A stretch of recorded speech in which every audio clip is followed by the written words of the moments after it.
E passamos primeiramente a palavra para o professor Milton, que vai abordar o tema. E muito obrigado. Bom dia a todos.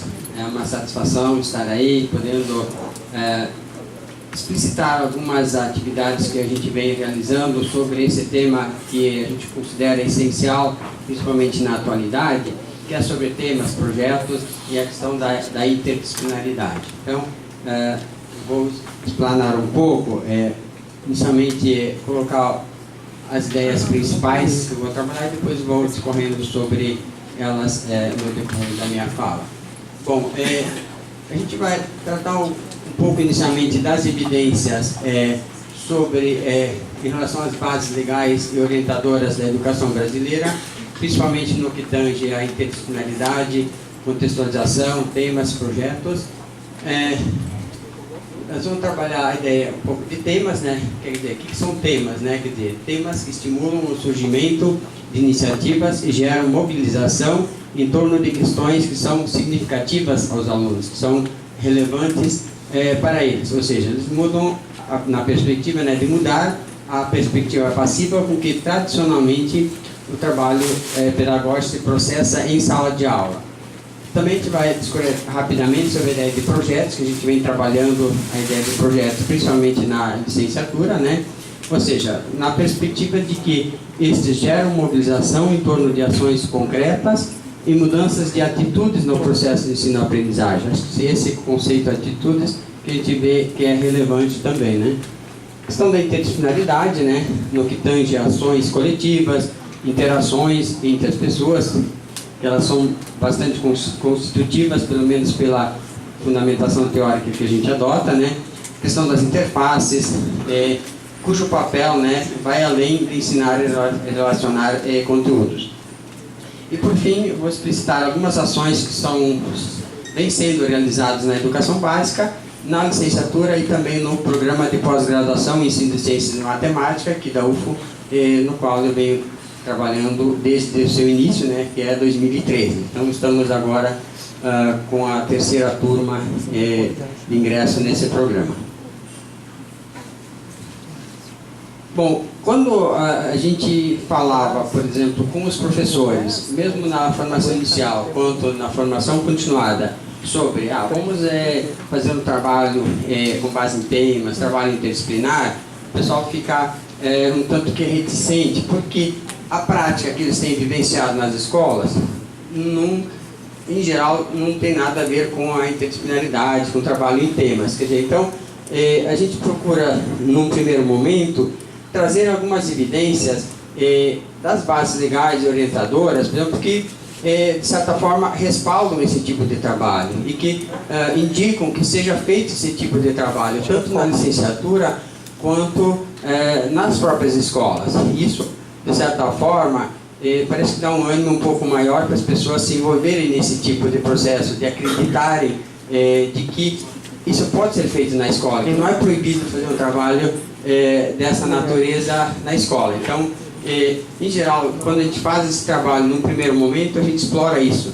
Eu vou passar um pouco mais rápido isso aqui, só apontar alguns aspectos que a gente vem apontando e discutindo, né, para até mobilizar as pessoas para participarem desse tipo de processo. Por exemplo, as diretrizes curriculares nacionais para a formação de professores. No artigo 11, quando fala dos critérios da organização da matriz curricular, eles apontam alguns eixos. O terceiro eixo é o eixo articulador entre disciplinaridade e interdisciplinaridade. Quer dizer, aqui fica bem evidente isso, né? No artigo 13, indica, né, promover a articulação das diferentes práticas numa perspectiva interdisciplinar. A própria resolução do Conselho de Graduação da UFO, quando trata dos princípios, né, que orientam os projetos pedagógicos dos cursos, no artigo 7º, né, no item 3, coloca também de forma bem evidenciada, quer dizer, a interdisciplinaridade na articulação entre as atividades que compõem a proposta curricular, evitando-se a pulverização e a fragmentação dos conteúdos. As diretrizes curriculares nacionais para os cursos de física, por exemplo, também quando tratam do aspecto das habilidades, colocam essa questão de um trabalho de relações entre áreas, por exemplo, física com outras áreas do conhecimento. E no item 3, quando trata da estrutura dos cursos, apontam dois aspectos básicos, né? O núcleo comum, que é responsável pelas disciplinas, pelos vários conceitos, enfim, das disciplinas, e o 2 que trata do módulo sequenciais especializados. Quando aqui fica bem evidente, né? Trata de um conjunto de atividades necessárias e diversificadas, associando a física a outras áreas do conhecimento, como a biologia, a química, a matemática, enfim, né? Os conteúdos desses módulos especializados interdisciplinares devem ser elaborados por cada instituição de ensino superior. A gente viu anteriormente que a UFO, nesse item 3, ela trata explicitamente dessa relação disciplinar e interdisciplinar. Também as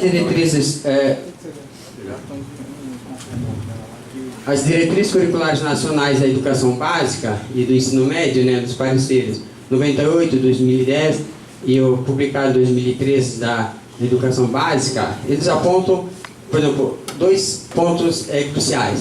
A questão das disciplinas, que são os conteúdos mais específicos, e as atividades integradoras interdisciplinares, também deixando bem evidente em vários pontos, né, essa questão da interdisciplinaridade. Eu não vou ler tudo até por questão do tempo, né, mas isso aí depois vai estar disponível no texto que vai ser publicado no livro do SNEF, né. Então, quer dizer, aponto a interdisciplinaridade em vários aspectos, justamente para realizar esse tipo de trabalho na educação básica. Também as diretrizes curriculares nacionais do ensino médio apontam, né, a necessidade do planejamento conjugado entre os professores, ou seja, o trabalho coletivo interdisciplinar. Ontem a gente estava vendo ainda o Pacto do Ensino Médio, do agora está propondo nas escolas organizar coletivos de professores, para poder planejar junto, fazer elaborações. Então isso a gente já vem trabalhando e depois a gente vai mostrar algumas evidências disso, né? Assegurar a transversalidade através de práticas e projetos pedagógicos. Proporcionar a interlocução entre os saberes e os diferentes campos do conhecimento. Também as organizações curriculares nacionais do ensino médio, 2006, deixam muito evidente essa questão da interdisciplinaridade. Quando coloca, né, um dos eixos centrais para o ensino de física, química e biologia nas abordagens de situações reais, que são relacionadas com o cotidiano dos estudantes. A interdisciplinaridade não superficial, mas trabalhada de forma sistemática, e não ser a tempo, ao final do curso, ou apenas algum pequeno projeto, né? A interdisciplinaridade e a contextualização são indissociáveis, ou seja, eles apontam de uma forma bem evidente essa relação interdisciplinaridade e contextualização. Enfim, segue mais algumas atividades que não tem necessidade de a gente estar lendo aqui. No trabalho, na turma do mestrado, em que a gente vem desenvolvendo na disciplina temas e projetos interdisciplinares, a gente até faz uma busca por palavras-chave, principalmente as palavras tema, projeto, interdisciplinaridade e contextualização. Quer dizer, como que essas palavras, né, conceitos, concepções, aparecem nesses documentos. Quantas vezes aparecem? Como que aparecem? Qual o significado? O que estão propondo? Enfim, então, a gente faz isso com os documentos. Por exemplo, nas organizações curriculares nacionais de ensino médio, da física, vocês podem ver a quantidade de vezes que aparece cada palavra, né? Algumas com significado, outras simplesmente aparecem dentro de uma frase. A química, por exemplo, também. Então, trouxe só algumas para evidenciar alguma atividade que a gente vem fazendo e que acho que é importante também, né? Bom, os parâmetros curriculares nacionais de ensino de física, já a partir do ano 2000, né, eles trazem bem evidente, né, essa importância da interdisciplinaridade associada também a essa questão da contextualização. Por exemplo, essa articulação interdisciplinar, promovida por um aprendizado em contexto, não deve ser vista como um produto suplementar a ser oferecido eventualmente se der tempo. Ou seja, tem que fazer um trabalho sistemático realmente para que as mudanças aconteçam. Aqui mais uma parte do PCNEM, que trata sobre essa questão do disciplinar e do interdisciplinar, que passava em função do tempo, dá para retomar se for necessário. E aí a questão da interdisciplinaridade, eu trago mais o aporte de outros autores, como Gerhard Forres, Alfredo Veiga Neto, enfim, que dão um certo respaldo e nos ajudam sobre o que a gente entende por interdisciplinaridade. Ou seja, principalmente nos aspectos metodológicos e pedagógicos, e também relacionado às modificações curriculares. E eu acho muito interessante quando Alfredo Veiga Neto ele dá um certo destaque ao prefixo inter. Ou seja, ele identifica ele no sentido de manter a oscilação entre a disciplina, entre a disposição disciplinar dos conhecimentos e as diferentes formas e graus de aproximação e combinação entre as disciplinas. O Alfredo Veiga Neto ele faz uma crítica bem evidente a respeito da ideia que o Japiaçu coloca sobre patologia do saber, meio que atribuindo o problema às disciplinas em si e não o que se faz com as disciplinas. Por exemplo, o Alfredo Veiga ele defende a questão da disciplina e a gente concorda também com isso. A gente vê pelas bases legais, a disciplina é uma construção histórica, tem suas razões de ser, tem mostrado uma produção importante e que ela é essencial. Agora, a questão é como que a gente trabalha com as disciplinas no contexto escolar, no âmbito escolar. Então, ele coloca, por exemplo, que as dificuldades, por exemplo, não vêm da estrutura disciplinar dos conhecimentos. O Gerhard Forres fala que o problema não é das disciplinas, mas da falta de sentido no ensino dessas disciplinas. O Alfredo Veiga Neto fala que essas dificuldades do trabalho que a gente vê nas escolas, enfim, elas são decorrentes dos processos de contextualização e diferenciação cultural que são bem anteriores e exteriores à própria escola e às próprias disciplinas. Então, quer dizer, é um processo também histórico que vem da organização das disciplinas na escola, da estrutura escolar, enfim, quer dizer, de certa forma, existe uma cultura escolar e que a gente quer, de certa forma, intervir nessa cultura e fazer mudanças possíveis. Bom, a questão de temas, né, que a gente vem trabalhando com base em temas, né, na reorganização curricular, trata de abordagem temática, né, que já para a Simone, né, que vai falar depois um pouco mais, ela tem uma definição. A Simone trabalhou com a gente um tempo, né, então ela vivenciou essa experiência, contribuiu com as nossas produções e entendimentos também, né. Abordagem de temas sociais, educação problematizadora. Bom, como é que a gente entende o tema, né? Isso também a gente vê com o Fernando Hernandes, né, quando ele fala de projetos de trabalho, a ideia do tema, quer dizer, de onde surge o tema? É uma pergunta que vem com frequência, né? Quer dizer, para nós, esse tema pode surgir dos alunos, dos professores, da interação dos alunos com os professores, ou de uma situação relevante. Então, depende do momento e como a gente está. Ao se trabalhar numa educação formal, essa abordagem temática via freiriano, ela é um pouco mais, diria, tem um pouco mais de dificuldades para a gente fazer ela nos termos que é proposto.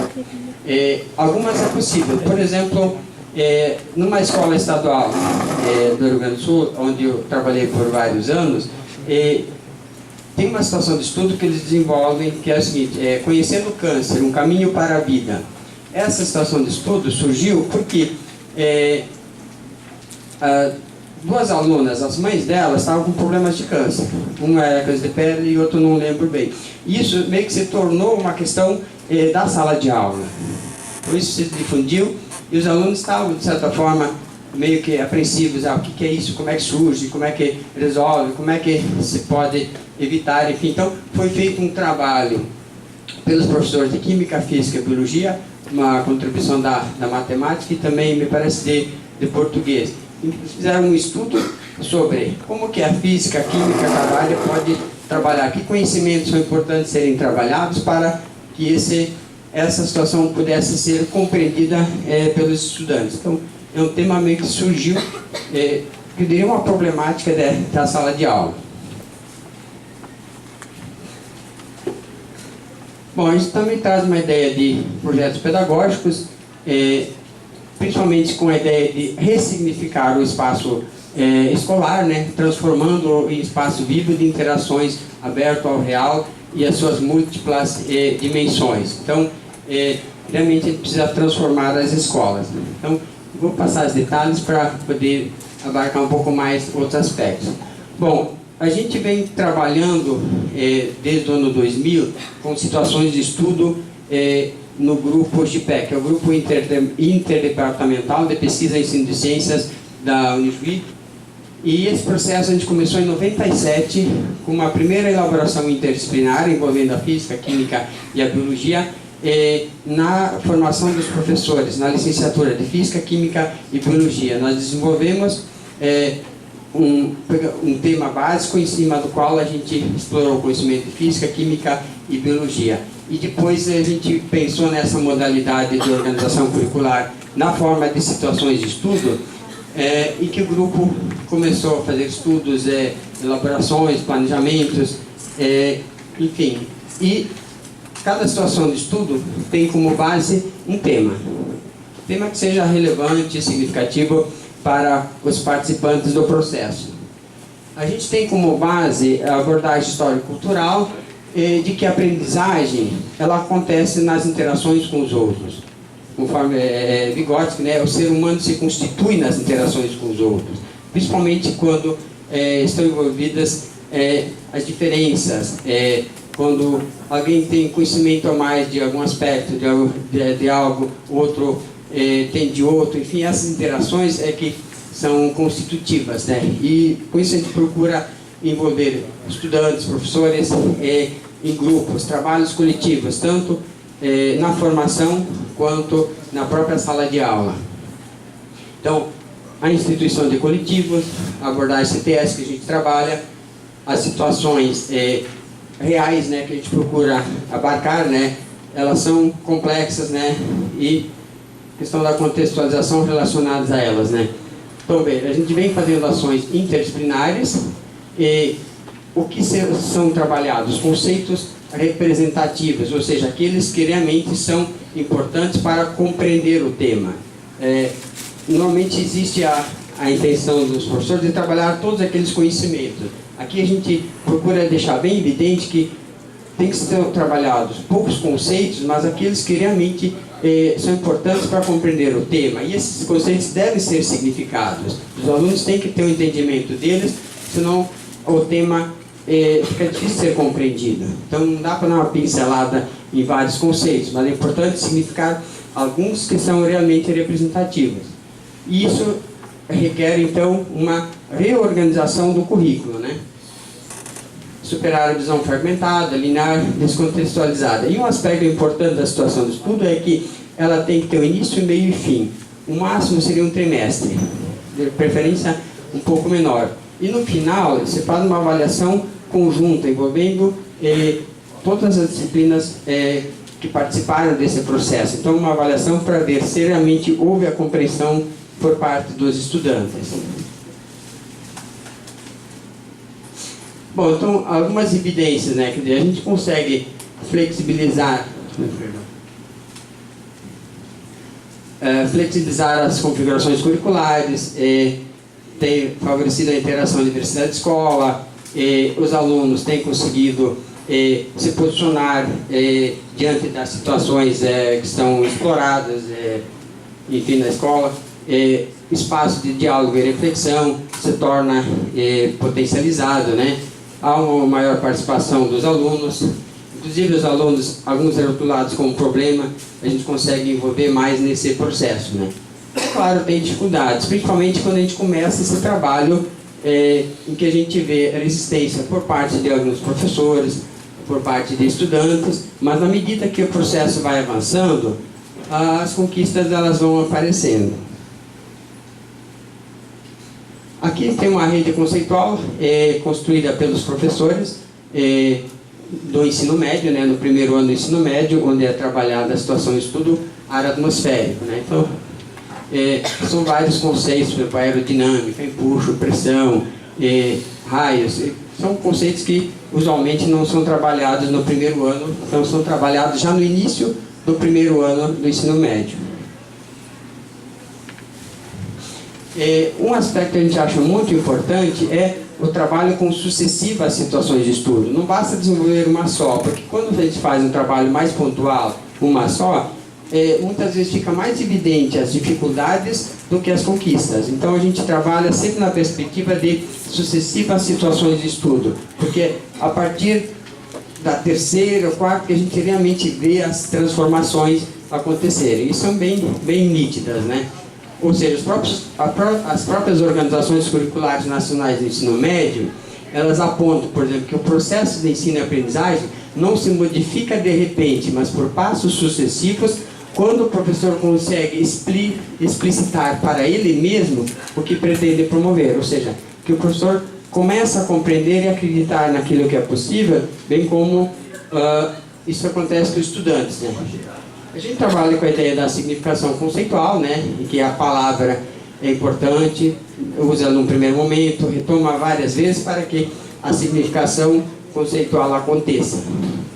E a questão, quer dizer, um conceito, né, é um ato real e complexo do pensamento que não pode ser aprendido por meio de uma simples memorização, como em geral acontece no processo em cima de definições que acaba sendo depois esquecido pelos estudantes. Bom, aqui são algumas situações de estudo que vêm sendo desenvolvidas. Isso depois vai ficar disponível. Ar atmosférico, água e vida e de alguma forma tudo se move. São as três desenvolvidas no primeiro ano, uma em sequência depois da outra, né? E as outras no ensino médio, algumas em outras escolas. Vou passar em função do tempo. Pode retomar se alguém quiser depois, né? Bom, ações na licenciatura. A gente vem trabalhando com o PIP. O que é o PIP? É o Projeto Integrado de Prática Educativa. Então, a UFO trabalha em toda a universidade com esses projetos. Vários cursos a gente tem percebido, até no fórum da licenciatura, trabalham os PIP de uma forma muito parecida com a organização disciplinar em geral. E não trabalha na perspectiva de projeto. A gente vem trabalhando há 2 anos já na perspectiva interdisciplinar e a ideia de projeto, de tema mesmo, né? Então, a gente vem conseguindo organizar o mesmo horário para as aulas de PIP 13, 4 e 5, da física e da química.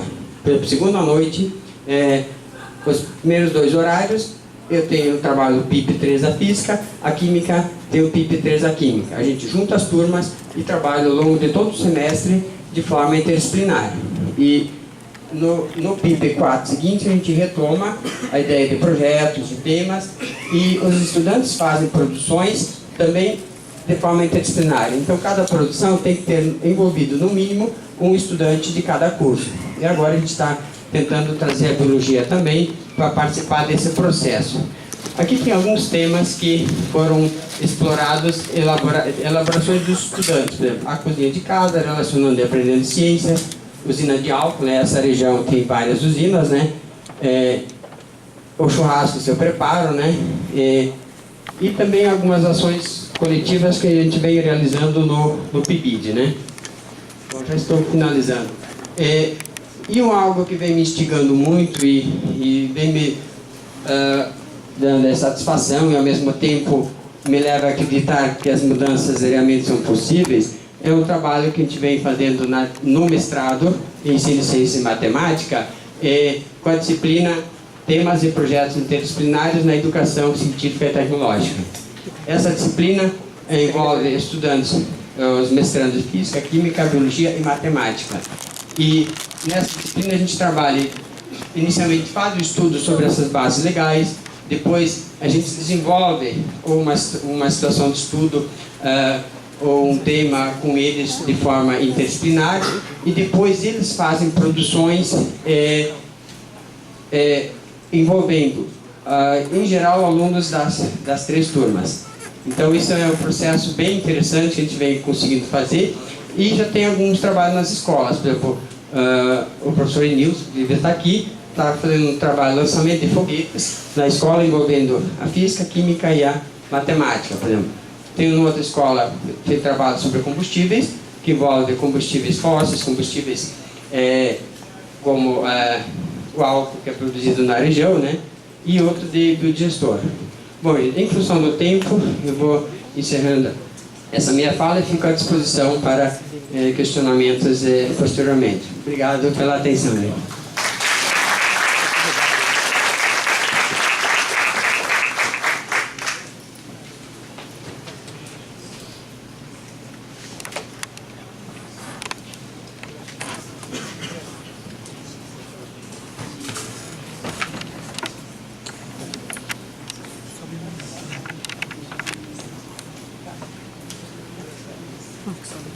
Bom dia a todos. Bom dia. É uma satisfação estar aqui. Agradeço à comissão organizadora pelo convite. Eu, quando recebi o convite, aceitei em razão de um grande desafio, que seria discutir essa temática no âmbito da formação de professores para os anos iniciais do ensino fundamental. Nós temos uma licenciatura chamada Licenciatura Integrada em Educação em Ciências, Matemática e Linguagens. E ela é toda organizada numa perspectiva interdisciplinar. Achei interessante, Milton, porque tu fazes entrada em vários aspectos teóricos que, de algum modo, estão no meu texto, mas que, ao decidir organizar a fala aqui, eu optei por trazer mais os aspectos práticos dessa experiência com a licenciatura. Então, na verdade, eu não vou sentir falta de dizer o que eu diria, por exemplo, o que eu digo na introdução do material escrito.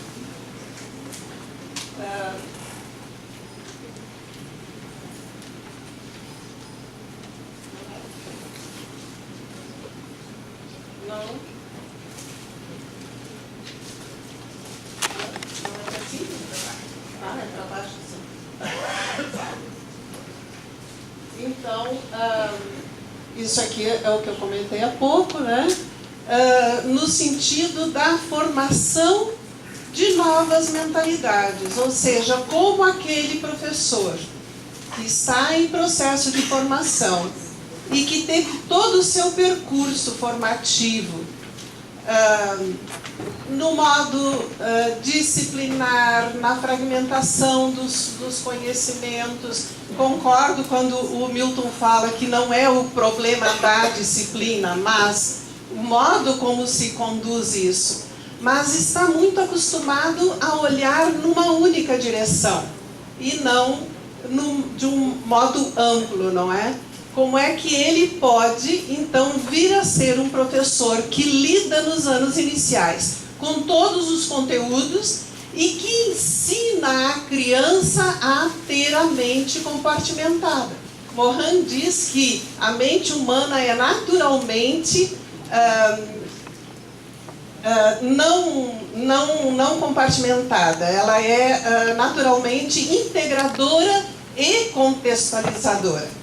E nós, como professores dos anos iniciais, fazemos um esforço bem grande para a criança compreender o que é matemática, o que é português, o que é estudos sociais, inclusive criando estratégias do tipo encapar o caderno de ciências de verde, o de matemática de vermelho, o de linguagem de amarelo. Eu vivi isso com os meus filhos. E, por vezes, recebia queixa dos professores. Fulano está escrevendo ciências no caderno de linguagem. Ou vice-versa. Então, isso tudo nos mobilizou, considerando os desafios do tempo presente, né? Hoje nós vivemos uma sociedade da informação e da comunicação, ou seja, nós temos tanto conhecimento produzido pela humanidade, acumulado pela humanidade, que nós não podemos mais pensar numa escola que só transmita conhecimento, não é? E essa é uma realidade importante que a gente vai depois relacionar com os princípios formativos que regem este curso. Educar para a sustentabilidade num mundo que é cada vez mais tecnológico.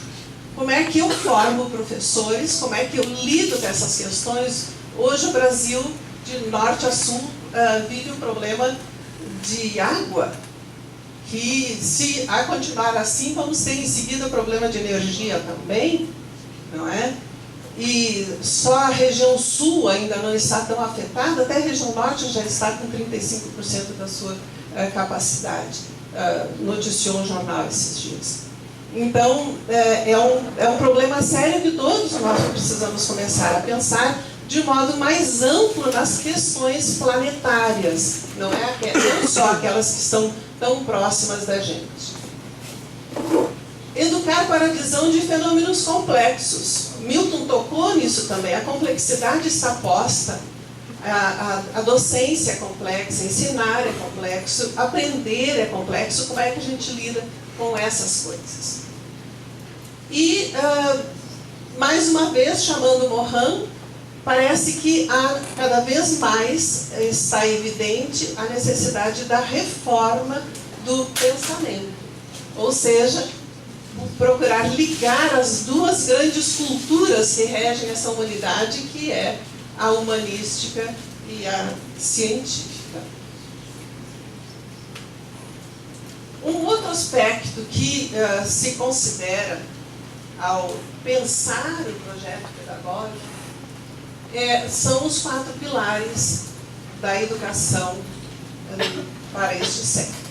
Deleuze e colaboradores lidaram com o aprender a ser, aprender a conviver, aprender a fazer, aprender a aprender. É claro que no mundo, como eu descrevi há pouco, mais do que ensinar conhecimentos, nós temos de fato que ensinar a aprender, não é? A questionar, a fazer perguntas, a buscar, né? Esses 4 pilares vejo diretamente relacionados com competências, capacidades a desenvolver nos jovens de modo geral, mas no caso específico aqui, nos professores para os anos iniciais, que é a competência pessoal, a competência social.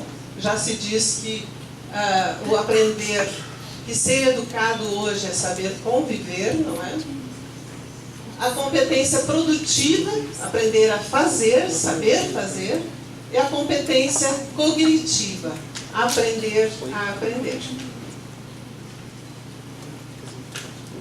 Então, como está organizado o curso de licenciatura integrada em Educação em Ciências, Matemática e Linguagens?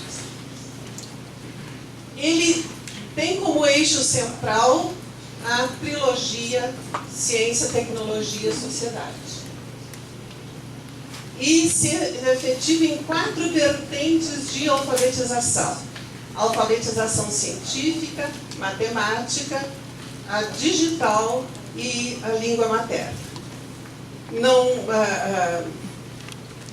Os projetos governamentais, por exemplo, de um computador por aluno, a gente se pergunta por que professores que até poderiam usar computadores usam menos, ou às vezes não usam por conta de não ter familiaridade com isso. não é? Isso só para tratar de uma das tecnologias.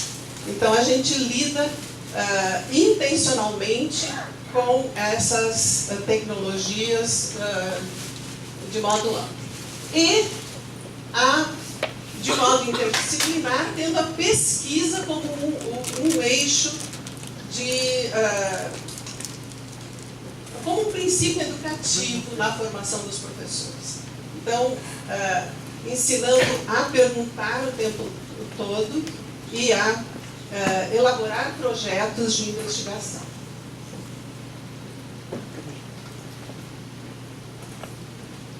O curso se organiza em eixos temáticos, temas e assuntos. Então, ele não tem disciplina propriamente dita por ser destinado à unidocência, não é? E associa a formação específica e a formação pedagógica por meio de práticas interdisciplinares desde o início do curso.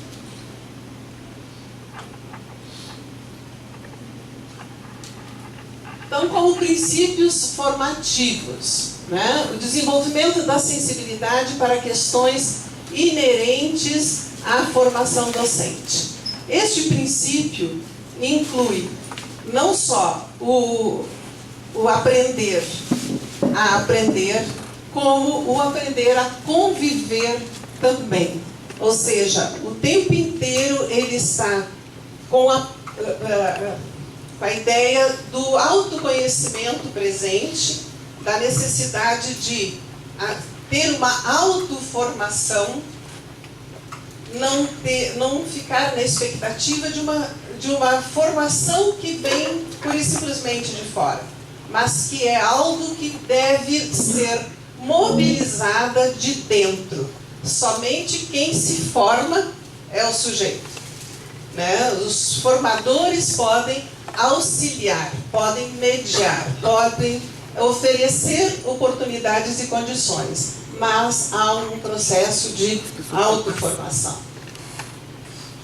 A construção da autonomia para este futuro professor. Uma autonomia que se entende ser relativa, que é um processo de vir a ser, como nos diz Freire, mas que promove a autoria do trabalho docente. Essa autonomia significa o sujeito ser capaz de pensar, de programar o seu trabalho com a autoria própria, não é? E isso ele é capaz de fazer na medida que é convidado, desafiado a fazer e a relatar o trabalho, dizendo por que fez assim, por que fez diferente.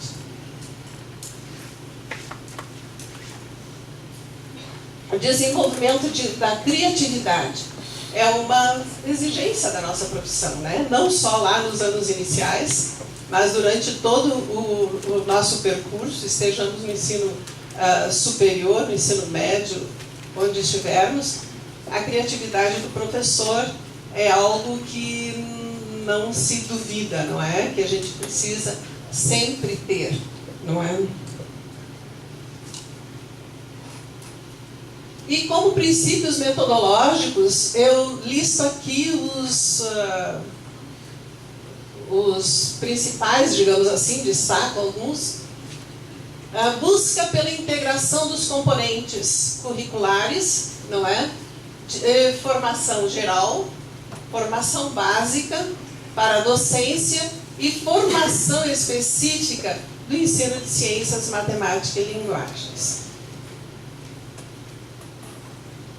A formação fundada em 4 vertentes de letramento, como eu disse há pouco: a materna, científica, matemática e digital. A pesquisa como foco no processo de ensino e de aprendizagem. Aqui a gente discute muito com eles a necessidade de ensinar a perguntar. Até tem uma propaganda de um curso à distância que diz que o mundo é movido pela pergunta e não pelas respostas, não é? Então, eles se busca a problematização. A problematização está presente em todo o percurso. Perspectiva metodológica pautada na simetria invertida. O que é a simetria invertida? Não tem nada a ver com reprodução, né? O que tem a ver é com viver experiências e projetar para uma futura docência. Então, eu trouxe um exemplo que foi objeto de pesquisa de uma orientanda de doutorado minha. Se houver tempo, eu apresento rapidamente. Em que fica muito evidente a vivência dessa futura docência neste percurso de formação inicial. E a articulação de parcerias docentes. Sempre que é possível, a gente lida com duplas de docentes. No início, quando a gente implantou a licenciatura, em 2009, era bem possível, porque tinha uma turma, depois tinha duas, né? Mas agora está ficando um pouco mais difícil. Nesta experiência de pesquisa, ação da minha orientanda, foi possível estabelecer a parceria. E aí temos intencionalidades docentes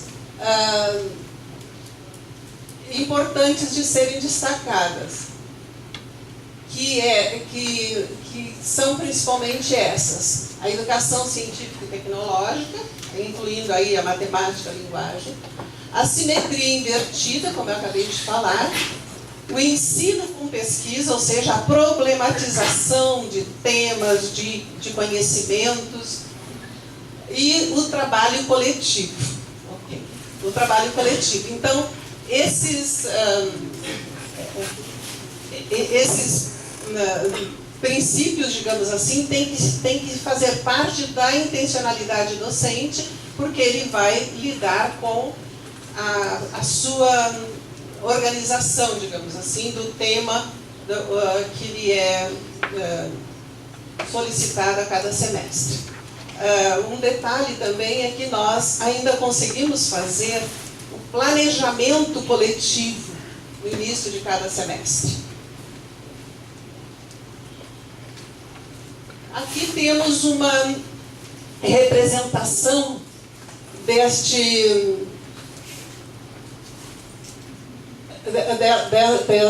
dinâmica, digamos, né? Nós temos como estudante a vivência do trabalho coletivo, o uso de tecnologias digitais, o ensino com pesquisa, visando o letramento científico digital. Mas ele projeta como professor os mesmos aspectos vividos.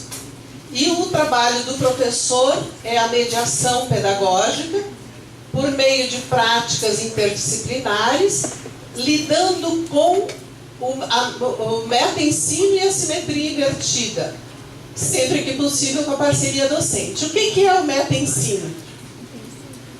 Tudo que se propõe para esses licenciandos, a gente está dizendo por que está trabalhando daquele modo. E muitas vezes tendo a participação deles também na decisão da condução do trabalho docente. Né?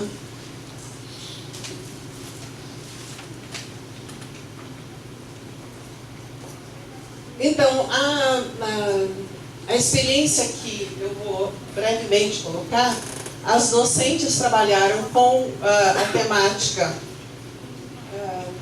seres vivos e ambiente e fizeram parceria com a Embrapa.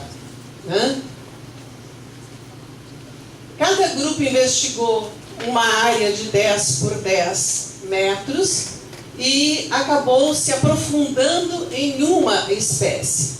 Os licenciados estudaram a botânica daquele organismo, a distribuição, o valor econômico social, criaram recursos digitais, tendo em vista a futura docência.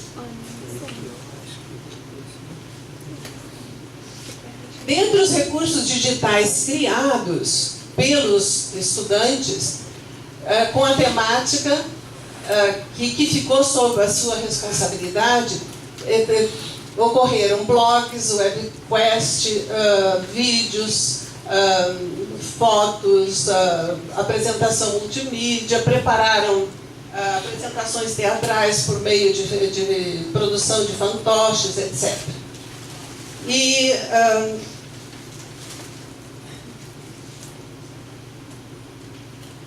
interessante observar que o aprofundamento teórico ocorria naturalmente pelo desenvolvimento do projeto.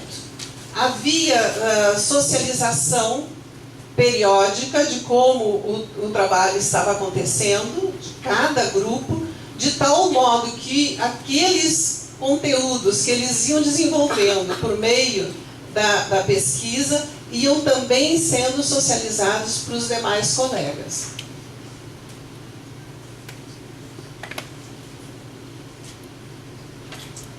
Então foram evidenciadas aprendizagens científicas, tecnológicas, matemáticas e da língua materna. Como eles trabalharam muito na plataforma Moodle, eles exercitaram bastante a escrita da língua portuguesa também. E a professora, ao final, se refere assim aos ganhos dos estudantes. Tais aprendizagens requisitaram dos estudantes investimento em leitura e escrita, virtual ou não, sobretudo investimento em autoria por meio da criatividade, quando instigados à produção dedicada aos anos iniciais. Nesse sentido, o processo de formação em questão, os estudantes passam a desenvolver o letramento digital concomitante com os demais letramentos aqui destacados, na medida em que intervém com autoria na realidade formativa, ao produzir materiais digitais para situações de ensino em discussão, elegendo e construindo textos, imagens, áudios, roteiros e animações.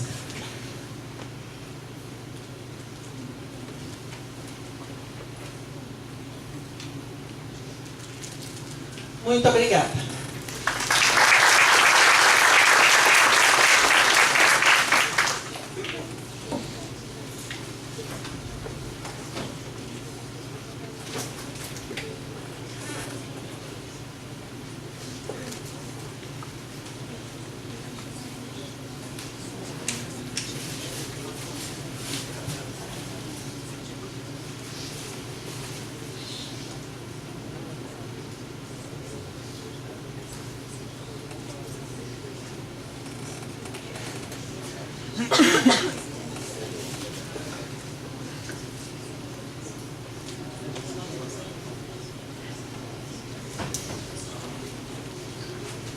Bom dia a todos.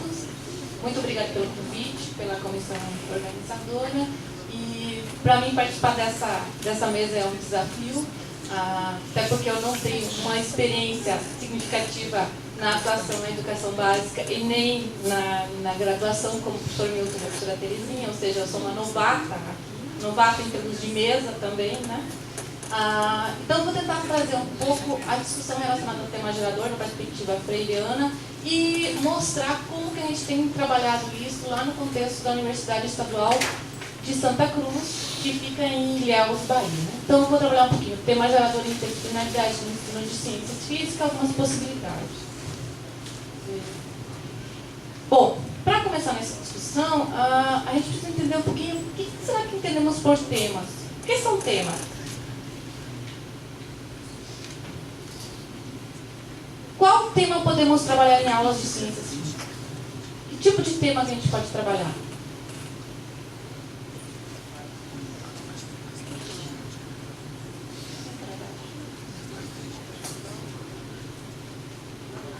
Entendeu? Aponta? Tá. E por que determinado tema foi escolhido para ser trabalhado em aulas de ciências físicas? qual o critério de escolha foi utilizado. Então, por que eu escolhi um determinado tema e qual foi o critério utilizado? E, por fim, qual a relação deste tema com a interdisciplinaridade? No ensino de ciências físicas, especificamente na pesquisa, a gente tem diversas configurações de temas. A gente tem o tema, especificamente um conteúdo, ou de física ou de ciências. O tema também pode ser um tema controverso. Temas na perspectiva de ciência, tecnologia e sociedade. Tópicos de ciências ou de física também são trabalhados como temas. O tema socioambiental e o chamado tema gerador. Bom, a tese da Karine Raumenschlager, de 2014, no passado, ela faz uma discussão na área e identifica algumas perspectivas relacionadas às temáticas desenvolvidas no contexto da educação básica. Dentro dessas perspectivas, ela vai chamar a perspectiva metodológica, que são algumas inserções pontuais no contexto do currículo.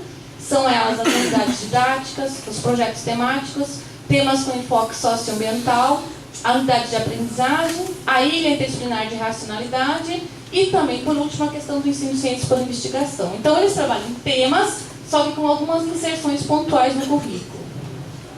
No entanto, ela também passa a identificar alguns estudos que têm como foco a reconstrução curricular.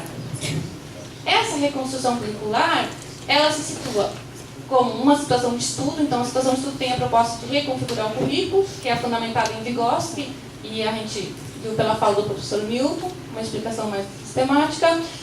Alguns estudos de ciência, tecnologia e sociedade também têm como foco a reconfiguração curricular, nem todos, né, alguns. E os temas baseados na perspectiva de Paulo Freire, que são, na verdade, eu vou chamar de tema gerador. Essa perspectiva de tema estruturador do currículo, ela está baseada na abordagem temática. O que seria a abordagem temática? Ela é uma perspectiva curricular cuja lógica de organização é estruturada com base em temas, com os quais são selecionados os conteúdos de ensino das disciplinas. Nessa abordagem, a conceituação científica da programação é subordinada ao tema. Ou seja, eu tenho um tema e a partir desse tema eu vou selecionar os conteúdos, os conceitos para compreender o tema. Que seria, então, a proposta da situação de estudo, tema CTS e os temas baseados na perspectiva de Paulo Freire. Bom, especificamente falando um pouco mais sobre o tema gerador, a pergunta é, afinal, todo e qualquer tema pode ser considerado um tema gerador? Água é um tema gerador? Seria um tema gerador a água?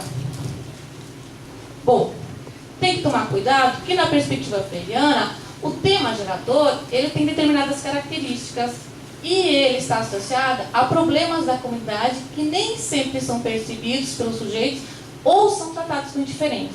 Então, depende muito da compreensão dos sujeitos daquela comunidade sobre uma determinada temática. Isso, na perspectiva freiriana, nós chamamos de situação limite, ou seja, situações nas quais os sujeitos encontram-se imersos e, por vezes, não possuem consciência crítica acerca da situação, nem as compreendem como um problema passível de superação. Ou seja, é um tema que muitas vezes para o sujeito não é um problema, e às vezes até pode ser um problema, só que não é passível de superação. Isso, então, é um tema na perspectiva freiriana que, na sua essência, representa uma situação limite. Ou seja, não é qualquer tema que é tema gerador. Bom, e como é que eu faço para chegar nesse tema? Como é que eu posso chegar nesse tema, se não é qualquer tema? Na perspectiva freiriana, o Paulo Freire propõe o processo de investigação temática, né, para o contexto da educação não formal. Denis Oikov fez um processo de transposição desse processo para a educação formal e organizou 5 etapas, sistematizou em 5 etapas. Essas etapas, de certa forma, elas exigem uma equipe interdisciplinar. Falando um pouco das etapas, são 5 etapas. Lembrando que, na perspectiva Freire, Paulo Freire propõe 4 etapas para a educação não formal. No levantamento preliminar, você faz, então, um levantamento, né, de aspectos da realidade da comunidade por meio de entrevistas, né, algumas questões levantadas a partir de dados estatísticos, né? Então você faz um dossiê da comunidade. Na segunda etapa, você faz a codificação, que é a escolha de possíveis situações limites. Essa equipe vai então olhar para esses dados e tentar identificar uma possível situação limite que é para a equipe. Né? Nem sempre essa situação limite para a equipe realmente é a real situação limite. Na terceira etapa, que é o processo de descodificação, na verdade você faz a legitimação da hipótese dessas situações limites. Então, você faz o que ele chama de círculo de cultura, é uma discussão com a comunidade, e aí se eu pensar para o contexto da educação formal, uma discussão com os alunos e com os professores, para ver se realmente a situação que a equipe propõe é uma situação limite, que a equipe identificou. Aí nesse processo também se faz a definição do tema gerador. Então, tem todo um processo para se chegar no tema gerador. O tema gerador não é identificado a priori.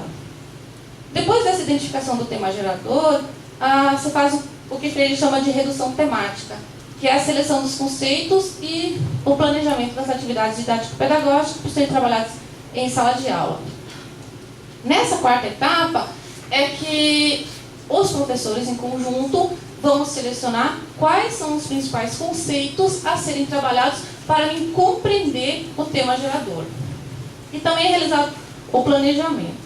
Destaco aqui que Freire não propõe a forma de como que eu posso trabalhar isso no contexto da sala de aula. Aí a contribuição de Deleuze Oikov, de Pernambuco, de como que eu posso organizar essa sistemática, a partir dos 3 momentos pedagógicos e de Angotti por meio dos conceitos unificadores. Depois, a quinta etapa é o desenvolvimento em sala de aula. Bom, mas qual é a relação, então, entre a interdisciplinaridade e o tema gerador? Onde que aparece a interdisciplinaridade?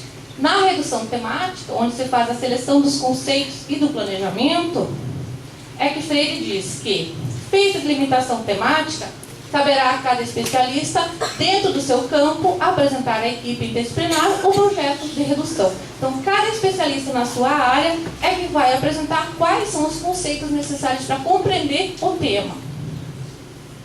Deleuze e Angotti vão, na perspectiva freiriana, vão falar um pouco da questão da interdisciplinaridade no contexto de organização de temas. Para eles, a interdisciplinaridade respeita a especificidade de cada campo do conhecimento, ou seja, a fragmentação necessária no diálogo inteligente com o mundo, cuja gênese encontra-se na evolução histórica do desenvolvimento do conhecimento, ou seja, a necessidade do respeito e a consideração da especificidade de cada área do conhecimento. Ao invés do professor polivalente, ou seja, ele ter conhecimento de todas as áreas do conhecimento, a interdisciplinaridade propõe a colaboração integrada de diferentes especialistas que trazem a sua contribuição para a análise de determinado tema.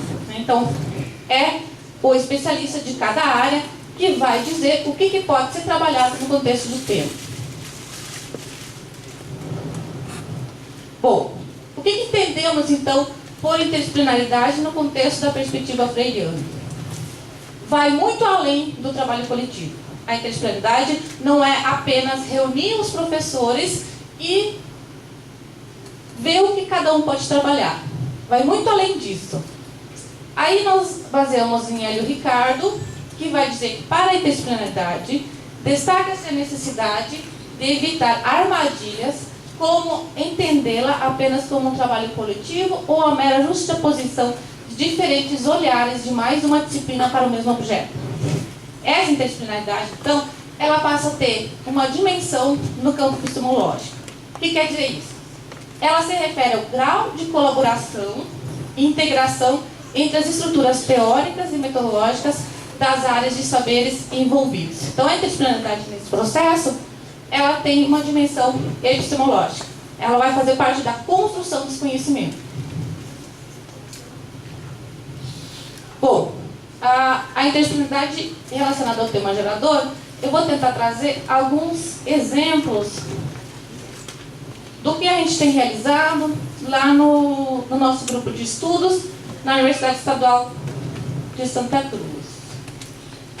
Nós temos um grupo de estudos sobre abordagem temática no ensino de ciências, que Ilhéus fica localizado no extremo sul da Bahia, mais ou menos 500 quilômetros de Salvador. E a gente tem uma equipe, né, com alunos de iniciação científica e mestrandos de biologia, física, pedagogia, e agora a gente tem alguém da química. Qual é o nosso objetivo? Além da questão da pesquisa, promover ações para viabilizar a construção e desenvolvimento de atividades didático-pedagógicas com professores de ciências da educação básica na região sul da Bahia. Aqui é importante lembrar que a região sul da Bahia, pelo menos aonde a gente tem atuado, tem uma carência enorme de professores. Para vocês terem uma ideia, alunos com guia de matrícula do primeiro semestre são professores nas escolas. Quando não são professores nas escolas, os alunos que têm ensino médio. E aí entra a importância da relação universidade-escola, da gente contribuir com a formação desses professores. Trabalhamos então com essas atividades didático-pedagógicas. O foco são os temas geradores, sempre relacionado a uma situação limite. Bom, vamos tentar mostrar alguns exemplos do trabalho. Um dos trabalhos desenvolvidos em 2013 foi o tema gerador Rio Cachoeira, que água é essa? Então, a gente fez uma adaptação do processo de investigação temática e desenvolveu nos anos iniciais. Isso é resultado de uma dissertação de mestrado da aluna Ana Paula Sulino. Em 2014, consumo de água na comunidade do Banco da Vitória, resultado também de um trabalho de TCC da Poliane. E também, há pouco, terminamos o trabalho O Perigo do Rio Água Preta, em Pau-Brasil, na Bahia. E Para Onde Vai o Lixo do Meio Rural de Iguaí, Bahia. Bom, como é que a gente faz esse trabalho? Então, a gente entra em contato com os professores de alguma escola, né? E a partir desse contato a gente desenvolve alguns cursos de formação. Cursos de formação continuada ou atividades relacionadas a atividades complementares, no contexto de atividades complementares dos professores. Então, o trabalho é um curso ou a parceria com a escola. Geralmente, a parceria é mais com a escola do que com a Secretaria Municipal de Educação. E, por enquanto, a gente tem abraçado sempre uma escola e não toda a rede municipal ou estadual. Né? Bom, um exemplo, na Escola Municipal do Banco da Vitória, em Ilhéus, o tema gerador consumo de água na comunidade do Banco da Vitória. Então, foi no ano 2013, com professores de ciência do ensino fundamental, durante o horário das atividades complementares, que é o horário que os professores têm para desenvolver as atividades, fazer o planejamento. Foram atividades didático-pedagógicas para a disciplina de ciências, sexto ano de ensino fundamental, a equipe de professores e o grupo de biologia, física e pedagogia. E aí teve todo o processo de construção para chegar no tema. Né? Então, primeira etapa, pesquisas em site, trabalhos acadêmicos, identificação de possíveis temas, organização das informações para discussão com representantes da comunidade, discussão das falas e imagens obtidas com a comunidade, identificação do tema, seleção de conceitos, plano de ensino, plano de aula. E aí eu destaco que não foi qualquer tema que a gente selecionou. Esse tema, ele representa uma situação limite no sentido de que o consumo de água é oriundo de diversas fontes nessa comunidade, nesse bairro, na verdade, sem a compreensão dos parâmetros de qualidade de água e cuidados com a saúde. Inicialmente, a equipe identificou um problema nessa comunidade, que era os moradores pegavam a água de uma bica. Né? Todos os moradores pegavam a água daquela bica. Só que, ao fazer o processo de investigação temática, identificou-se que, além da bica, os moradores obtinham a água de outras fontes. Então, de várias fontes e de uma forma inconsciente. Né? Então, o objetivo não é eleger um tema para trabalhar várias disciplinas. A interdisciplinaridade não pode ser o fim do trabalho, mas o meio. Então, assim, a gente não escolhe as disciplinas ou o tema anteriormente para depois organizar o trabalho didático-pedagógico. A gente tem um tema que representa uma situação limite e depois as disciplinas vão ser escolhidas para a compreensão do tema. Então, o tema é definido junto à comunidade que vai direcionar o trabalho disciplinar e não o contrário. E isso acaba colaborando com a dimensão epistemológica. Bom, na redação temática proposta lá no Banco da Vitória, a gente organizou em 4 unidades, e cada unidade, então, foram trabalhados alguns conceitos. Foram alguns conceitos selecionados. Na física, trabalhamos a questão da densidade.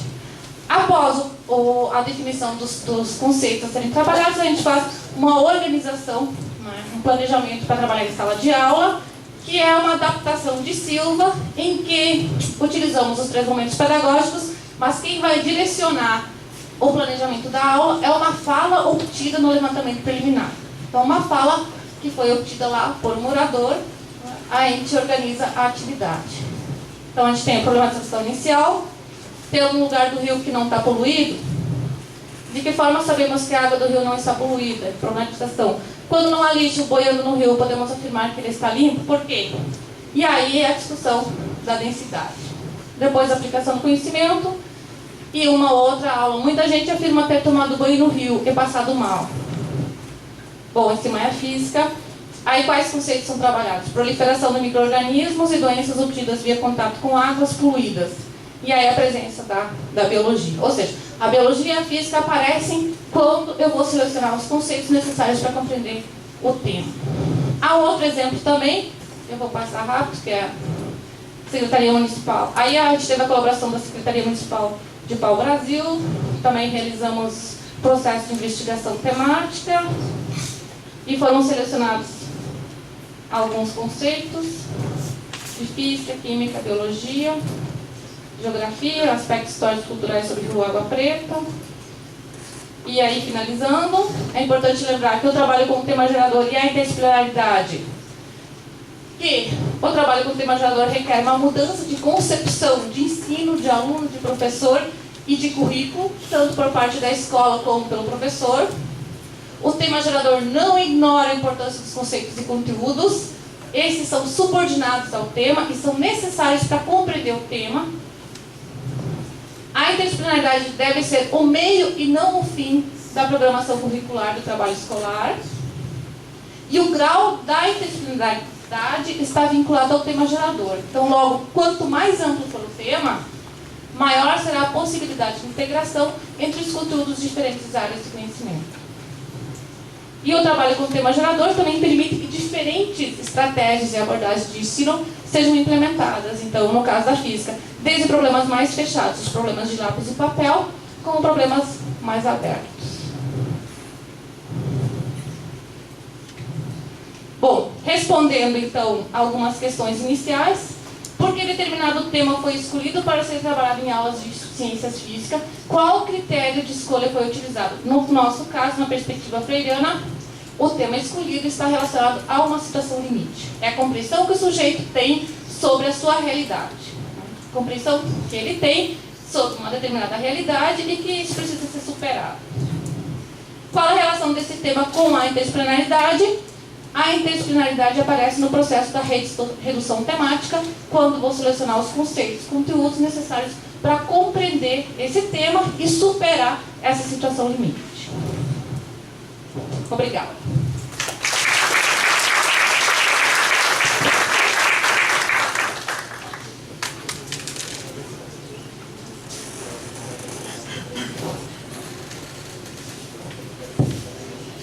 Bem, nós temos então agora o momento das inscrições para as perguntas.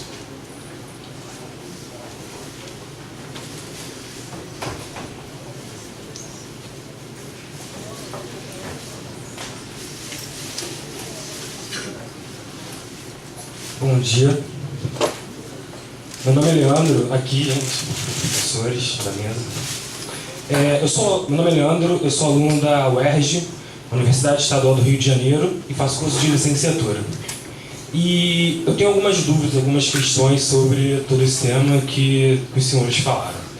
Achei muito interessante a interdisciplinaridade, acho interessante quando os professores têm a oportunidade de trabalhar. Até conheço alguns professores do Rio de Janeiro que conseguem fazer um trabalho com várias disciplinas, só que algumas questões, tem alguns conteúdos básicos que nós temos que dar durante o ano. E sempre foi abordado por temas, a interdisciplinaridade. Existe algum planejamento de alguma escola, algum lugar que trabalhem temas durante todo o ano, abordando todo o conteúdo? Porque, por exemplo, os alunos do ensino médio vão prestar vestibular, os alunos no ensino básico fundamental vão fazer concurso para algumas escolas, logo eles necessitam de todo o conteúdo. E, claro que eu acho bem interessante com todos os temas. Mas existe alguma escola com esse trabalho? Quais são os resultados? Os alunos têm mostrado um desempenho melhor, um desempenho pior? Qual é a realidade? Já existe esse trabalho? Já está sendo feito aqui no Brasil? E uma outra pergunta para a última professora que apresentou o tema gerador: quanto tempo demora para você poder ter um tema gerador e trabalhar esses conteúdos? Porque assim, são vários passos, várias etapas até chegar em um tema limite, uma situação limite, para depois poder começar a trabalhar. E outra para os três, né? A gente sempre colocou aqui, normalmente, física, biologia, química, mas eu não vi um tema que abordasse 8 matérias, por exemplo. Existe alguma desse tipo? Como, por exemplo, eu trabalho muito com astronomia, eu mexo muito com astronomia. Astronomia é um tema que você pode brincar em todas as áreas, né? Matemática, biologia, português, tudo que você quiser. Então, é mais ou menos isso. Existe esse trabalho, não existe, o tema gerador, como é feito, e os resultados obtidos.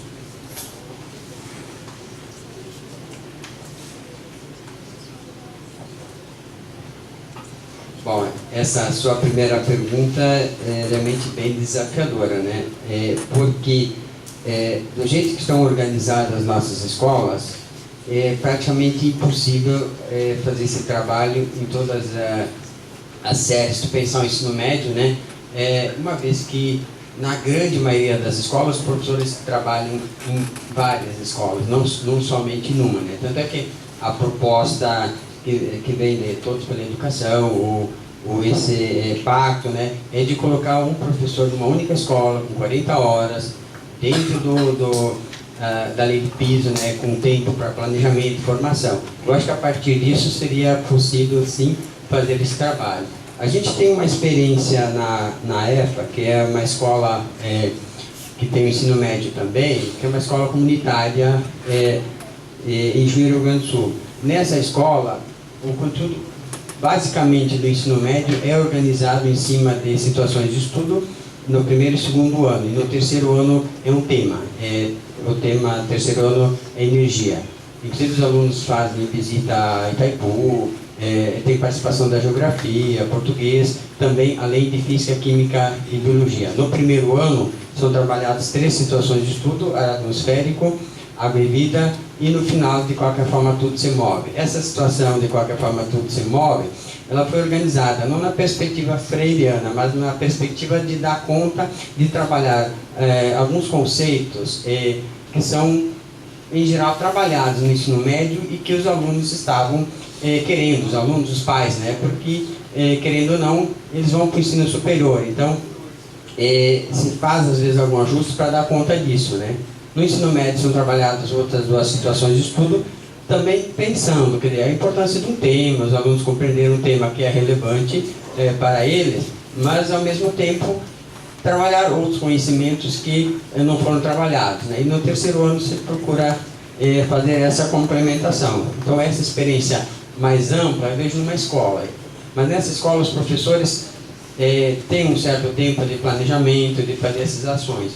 Nas outras escolas que a gente vem trabalhando, escolas estaduais, a gente conseguiu, junto à Coordenadoria de Educação, a Secretaria de Educação, ou Superintendência, depende do estado, usa o termo, né? Um tempo de 2 horas semanais para os professores sentarem, planejarem durante um certo período, durante alguns anos, né? E aí, o que os professores fizeram? Eles elaboraram uma situação de estudo ou um trabalho em torno de um tema para desenvolver numa série, que é um trabalho que não é normal deles, ou seja, para romper essa cultura que está na escola, da linearidade, fragmentação, aquela sequência linear dos conteúdos, tem que ter muito estudo, tem que ter planejamento, elaborações. Isso foi possível fazer praticamente numa turma ou numa série. Por exemplo, e não envolver várias turmas. Então, algumas sequências conseguiu, mas em geral, nesse processo mais inicial, alguma outra situação era trabalhada. É um desafio, acho que o que você coloca aí, eu acho que é o que a gente pretende, né? Talvez, sei lá, a proposição que está, uma discussão mais avançada sobre a organização do ensino médio por áreas, não sei, talvez ele possa caminhar um pouco mais nessa perspectiva. Mas aí também tem um grande problema, que inclusive vai ser discutido hoje num dos encontros, né, que o Zanetti está propondo. Será que vamos fazer que nem no ensino fundamental? Alguma área, tipo a biologia, vai tomar conta disso e vai fazer tipo uma reserva de mercado, vai acabar trabalhando mais a parte de ciências biológicas e não ciências nos aspectos físicos e químicos também? Então, quer dizer, essa é uma discussão que a SBF levanta e que eu acho que é bem pertinente, né, de a gente conseguir. Quer dizer, vamos trabalhar por temas, eu acho que é importante. Agora, dentro das áreas, agora vamos respeitar a proporcionalidade ou a importância de cada área e ser trabalhado por profissionais formados na área, né? Então esse acho que é um grande debate que tem, né? Então acho que mais ou menos isso que eu vou passar por cima. Quanto trabalhar o tema gerador o ano todo, né, numa série, é complicado. Né? Então, como é que eu vou trabalhar a água o ano todo? Nenhum aluno, nem professor não aguentaria. Né? Tá, eu vou chegar então, o que a gente defende? A gente faz inserções pontuais, alguns temas geradores, até porque o processo de seleção do tema está baseado numa situação limite, então alguns conceitos nem sempre vão ser trabalhados, porque não dá para forçar. Então, é um misto entre temas geradores e não temas. Então, essa é a ideia. E o tempo que a gente leva, geralmente um semestre a gente faz o planejamento e no próximo semestre seria a etapa do desenvolvimento em sala de aula. Então, com os professores são de 3 a 4 meses com esse planejamento. Lembrando que o professor faz parte de todo esse processo. Então, o professor, né, vai ajudar a identificar o tema, né, e depois da identificação do tema vai selecionar os conceitos e vai, em conjunto com o grupo, fazer o planejamento. Então, não é um curso para o professor, é um curso do professor também, né? O professor é o autor das atividades. Né? Então, geralmente, é esse período que a gente tem levado. Eu costumo dizer que as reformas, de modo geral, acabam ficando nas costas do professor. A interdisciplinaridade no ensino médio, desde quando ela foi proposta? É LDB, né? E o que é feito em termos da organização dos tempos e espaços escolares para que isso aconteça? Não é? Raramente a gente tem uma escola em que a direção toma a si, o serviço técnico pedagógico toma a iniciativa, a liderança da organização desses espaços escolares, inclusive o uso de laboratórios que não são administrados e que daí acaba por os professores não usarem, quando quer usar, a manutenção está falha, etc. Então, a maioria das iniciativas, a gente vê que também são de docentes, né, que acreditam naquilo, que estudam um pouco mais, ou que têm oportunidade de um curso de formação continuada e então põe a si próprio o desafio. Mas eu conheço 2 escolas com iniciativas interessantes. Uma delas é a Escola Bosque, em Belém, que foi criada com essa perspectiva de projetos de investigação, como laboratório natural, coisas dessa natureza, né? Então, eles lá utilizam essa perspectiva interdisciplinar. E temos uma escola também em Belém, que eu até conheci quando os meus alunos da graduação foram pesquisar lá. Porque nós temos um tema que dentro da composição curricular, que é denominado de práticas antecipadas à docência em espaços formais, é um momento, e outro em espaços não formais. E eu estava com o grupo no momento dos espaços formais, no semestre, né? Então, se elegeu escolas para conhecer melhor. E essa escola assume a perspectiva da educação para a sustentabilidade. Então, ela trabalha toda, mas veja, eu estou usando a escola assume. Porque se a escola não tiver esse perfil, ou seja, se a escola não tiver um perfil próprio, cada professor vai para um lado. Uma vez eu perguntei numa palestra qual era a identidade daquela escola que ele estava falando. Os professores me olharam. Eu digo, sim, porque ela tem um nome próprio, né? Tem um endereço. Então, como é que ela se caracteriza? O que a caracteriza? E realmente é raro a gente ver isso, o que caracteriza uma escola, ou seja, qual é o projeto educacional dessa escola, não é?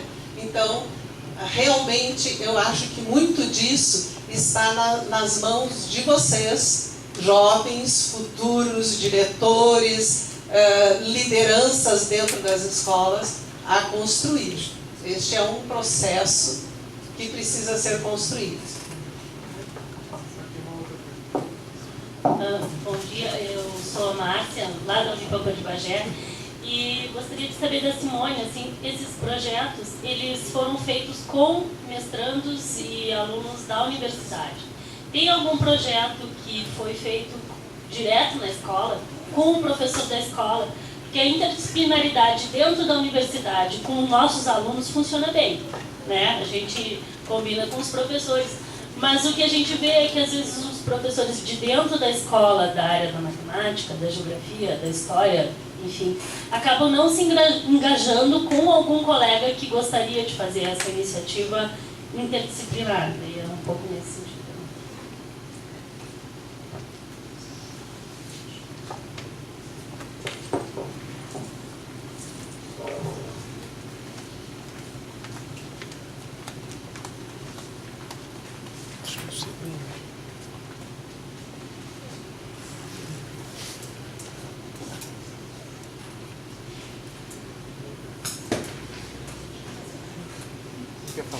Vou responder? Tá. Márcia, quando eu falei que tem a participação dos alunos de mestrado e iniciação científica, é que eles fazem parte do grupo e geralmente cada um desses temas ali, ele é foco da sua dissertação de mestrado. Agora, as ações que são realizadas são ações realizadas na escola, em conjunto com o professor, ou seja, a gente não fica apenas na universidade. Então, o aluno de mestrado, que geralmente é oriundo de uma determinada cidade, ele fica responsável em conversar com a Secretaria Municipal de Educação, em conversar com os professores daquela escola, para ver se aquela escola tem interesse de fazer um trabalho diferenciado e organiza toda essa dinâmica. O grupo vai fazer o planejamento das ações e desenvolver em conjunto com os professores na escola. Então, tem a colaboração e a participação efetiva do professor da escola. A diferença é que cada um desses trabalhos, ele também é objeto de pesquisa e de investigação de aluno de mestrado, ou seja, não é apenas a extensão, a gente trabalha com a questão da relação entre a extensão e a pesquisa, né? Com o objetivo de ter um retorno para essa escola também.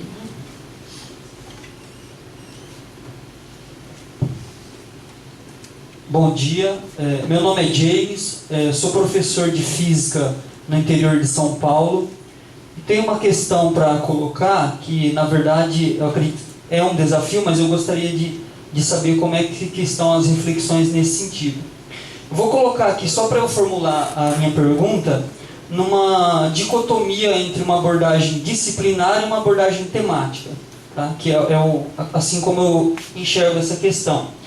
E aí, é um fato que as grandes avaliações tomadas como referência para se a educação está dando certo ou não, as avaliações institucionais, com destaque para os vestibulares, e um ponto assim importante, que é o Enem, que vem sendo, faz parte da concepção do Enem, que as questões formuladas para ser avaliada tragam em si a contextualização.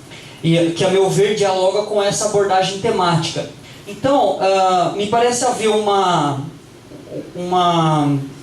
distância muito grande ainda entre, mesmo que eu aborde um tema ou um projeto dentro da minha escola, na hora de os professores, no geral, fazerem avaliação, o modelo que eles têm de avaliação ainda dialoga mais de perto com essa abordagem disciplinar. Então, no geral, acaba tendo um resultado insatisfatório.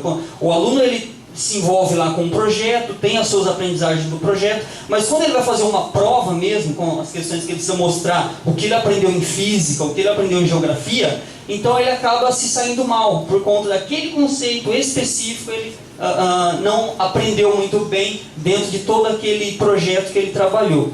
Então eu gostaria de saber como é que anda a reflexão a respeito da avaliação dentro dessa abordagem temática, que parece que tem que ser bem diferente dessa avaliação tradicional qual a gente está acostumado.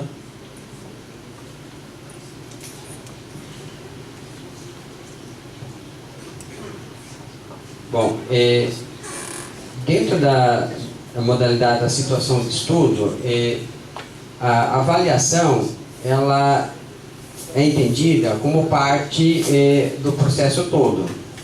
Ou seja, ao final da situação de estudo, ela propõe um início, um meio e um fim, justamente nessa perspectiva de que ao final do desenvolvimento dela seja feita uma sistematização pelo conjunto dos componentes curriculares das disciplinas que desenvolveram esse processo. E as questões, elas estão relacionadas a fenômenos físicos, químicos, biológicos, enfim, de modo a que o estudante expressa se ele conseguiu utilizar aqueles conceitos representativos que foram desenvolvidos e se ele conseguiu compreender os fenômenos que estão relacionados com o devido tema. Então, quer dizer, a própria avaliação, ela já tem também uma perspectiva também interdisciplinar. Eu acho que dentro nessa ótica, ela se aproxima, de certa forma, de algumas questões do Enem, que também tem já esse caráter interdisciplinar e contextual, né? Essa questão da contextualização. Então, quer dizer, é uma proposição que tem e que se busca fazer, né? Mas no decorrer da situação de estudo, alguma outra avaliação também é feita para ver, dentro de cada área específica, de cada disciplina, para ver até que ponto os estudantes estão conseguindo significar os conceitos. Mas tem essa parte da avaliação que é uma visão mais ampla, né? De fato, a pergunta é bem procedente, porque as inovações muitas vezes esquecem da avaliação e fica, não é aquilo como algo, como apêndice, ou seja, vai avaliar do mesmo jeito de antigamente, algo que se propõe a ser novo, não é? Então, é alguma coisa que está merecendo da nossa parte, inclusive um projeto de pesquisa em intercâmbio com Portugal. Estamos, um projeto aprovado pela CAPES aqui e pela agência correspondente lá em Portugal, olhando a sala de aula e os processos de ensino e de avaliação. É séria a coisa, não é? A gente precisa, de fato, olhar isso com atenção. A inovação precisa ser medida de outro modo que não a avaliação tradicional. No contexto do tema gerador, a avaliação também é realizada durante todo o processo, não apenas no final, né? E o que se percebe é, se eu trabalhar um determinado conceito numa situação que faz parte da realidade do aluno, e não só da realidade, mas faz parte de uma situação limite do aluno, a apropriação por parte do aluno desse conceito é muito mais significativa do que fora desse contexto. E aí, algumas questões propostas pelo Enem também, né, estariam nessa mesma dimensão. Só que aí, na perspectiva para ele, na contextualização tem uma dimensão um pouco diferente. Ela está relacionada à problematização de uma situação limite, né? Então, e também, na verdade, a gente está num processo de investigar ainda como é que eu posso avaliar dentro dessa perspectiva. Então, eu acho assim, as questões do Enem se aproximam, só que será que a gente não tem uma outra forma de avaliar? Não sei, a gente tem que investigar isso ainda, como que a gente poderia fazer isso melhor. Boa tarde. Meu nome é Glaucia, sou estudante de licenciatura em Física do Instituto Federal de São Paulo e eu gostaria de saber de vocês qual que é a visão de vocês para o professor chamado polivalente, aquele professor que ele trabalha com diversas áreas do conhecimento. Porque eu tenho um projeto de pesquisa, de iniciação científica lá no Campus São Paulo mesmo, e nós tentamos trabalhar com professores do ensino médio de diversas áreas, formando um grupo interdisciplinar. Só que o que aconteceu em duas escolas diferentes nós trabalhamos isso, mas o que aconteceu foi uma máscara interdisciplinar e depois aprofundado um conhecimento fragmentado. Eles trabalhavam sobre um tema, mas o conhecimento fragmentado e não se conversavam. Então a gente abandonou essa proposta e acabou sendo a proposta de um professor polivalente mesmo, ele mesmo trabalhar diversas áreas do conhecimento, né, sobre não um tema específico, mas sobre o tema que está proposto pelo currículo naquele ano do ensino médio. Eu gostaria de saber de vocês qual a visão de vocês a respeito disso, desse professor polivalente. Bom, quando a gente aponta já na apresentação a complexidade das situações reais, e o foco é em situações reais, que são do cotidiano, do contexto do estudante, como é que um professor polivalente vai conseguir abarcar essa complexidade?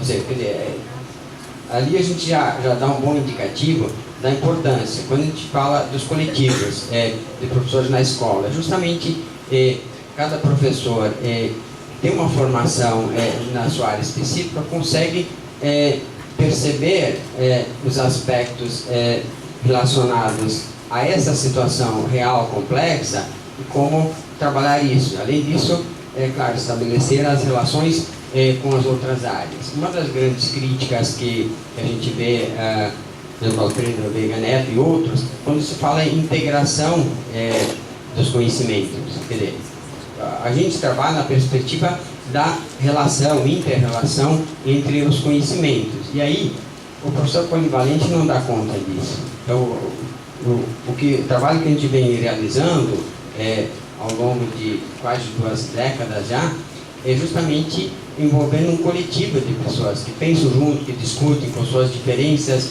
e a abordagem que a gente tem como base, abordagem histórico-cultural, justamente coloca nas interações que as pessoas se constituem. Nós precisamos constituir os professores nessa perspectiva, nesse trabalho interdisciplinar, numa cultura de trabalho interdisciplinar, contextual. A maioria dos professores não tem essa constituição. Então, quer dizer, justamente dialogando, discutindo, interagindo com os outros que a gente vai estar potencializando esse processo. Então, quer dizer, a minha compreensão é que o professor polivalente é mais uma tentativa de acomodar uma situação que havia mais fácil de se resolver, né?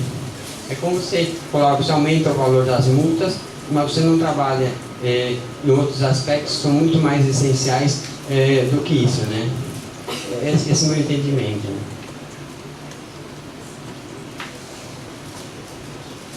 A minha abordagem é no sentido dos professores dos anos iniciais, que tradicionalmente são unidocentes. Prefiro a unidocência do que o polivalente, não é? Então, os professores dos anos iniciais que lidam, raras são as escolas, creio, que têm professores por área. Eu sei que tem algumas iniciativas, especialmente em escolas particulares, que já utilizam pelo menos 2 professores nos anos iniciais, mas tradicionalmente é um professor. Então, este professor, eu entendo, até pela natureza dos conteúdos nessa fase, que ele pode dar conta, sim, se for bem preparado. Né? Aí, eu acho que talvez nos anos iniciais ele teria que ter condições de dar conta, né?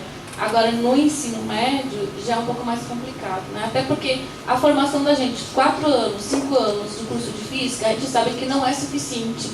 Como que a gente vai dar conta da física, da química, da biologia de outras áreas? Então, o polivalente seria o quê?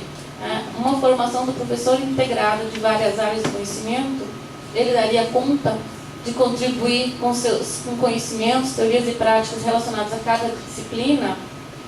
A gente sabe que não.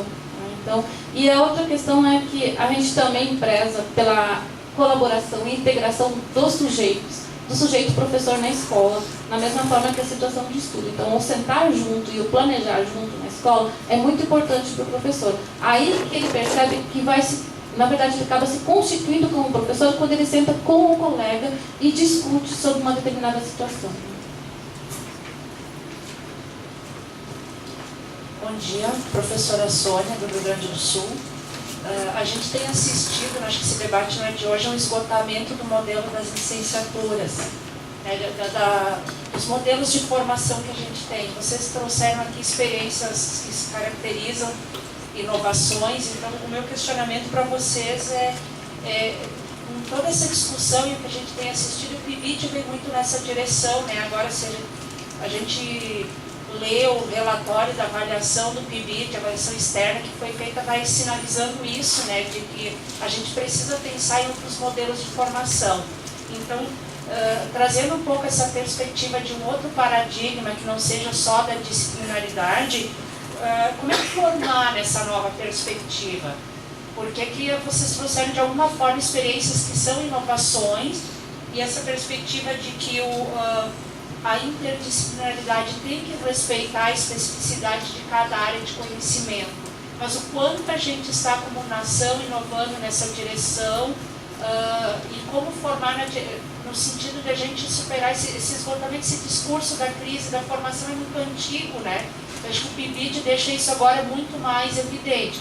Por outro lado, todo mundo se posicionou aqui para fazer esse diálogo do trabalho em parceria que o Milton trouxe. Eu preciso de um professor competente em física, em linguagem e em química.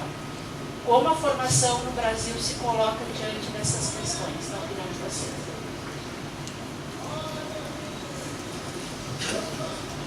Bom, acho que é uma pergunta muito interessante. Agora, o que eu vejo, eu acho que a gente precisa uma reformulação, de certa forma radical também nas licenciaturas. Uma coisa que eu às vezes coloco, por exemplo, eu acho que o MEC deveria colocar alguns critérios, por exemplo, qual é o professor da licenciatura? O professor da licenciatura, do bacharelado, das engenharia, tem que ser o mesmo? Se a gente olhar para as federais, a gente tem muita dificuldade de realizar esse trabalho. As principais experiências que a gente tem, eu estou falando na época que eu trabalhava na Unijuí, na Universidade Comunitária, em que a maioria dos professores tinha formação e pesquisas no ensino. Nas universidades federais, se a gente observar, pelo menos algumas que eu conheço, 80% ou mais dos professores não têm formação no ensino e não têm interesse no ensino. Se a gente observar da minha universidade, dos professores que estão aqui participando, pelo menos da unidade de Tuiutaba, onde eu atuo mais diretamente, somente 3 professores da licenciatura estão aqui, aliás, são 4. Os 4 trabalham com o ensino diretamente. Os demais, que são quase 80%, não estão aqui. Inclusive, alguns moram aqui, trabalham lá, eles não participam nem sequer do SNEP. Então, e eles não têm interesse no ensino. Eles trabalham as suas aulas, mas o interesse deles é a pesquisa da formação que eles tiveram nos seus cursos de, sei lá, física teórica, física nuclear ou física experimental. Inclusive, a gente olhar as disciplinas experimentais que eles trabalham, eu trabalho igualzinho a engenharia, o bacharelado e da licenciatura. Quer dizer, os equipamentos montadinhos, pronto, o aluno vai lá, faz o experimento, aponta os dados, faz o gráfico, dá a conclusão dele e pronto. Aí a gente pede para o aluno tentar realizar uma atividade experimental na escola, ele não sabe. Ele não consegue, porque ele não planejou nada, ele nem sequer montou o equipamento, o experimento. Quando ele está na escola, ele precisa montar equipamentos, ele precisa providenciar. Então, eu vejo, é uma situação complicada a licenciatura. Eu acho que a gente tem que realmente pensar em repensar a licenciatura, pelo menos em algumas universidades que eu conheço, né? Então, é um desafio, né? Como vamos fazer?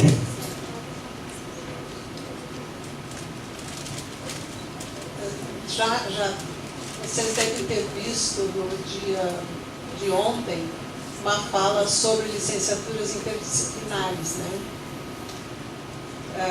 Já no MEC, um grupo discutindo essa possibilidade, porque várias universidades já propuseram e tiveram os cursos interdisciplinares aprovados.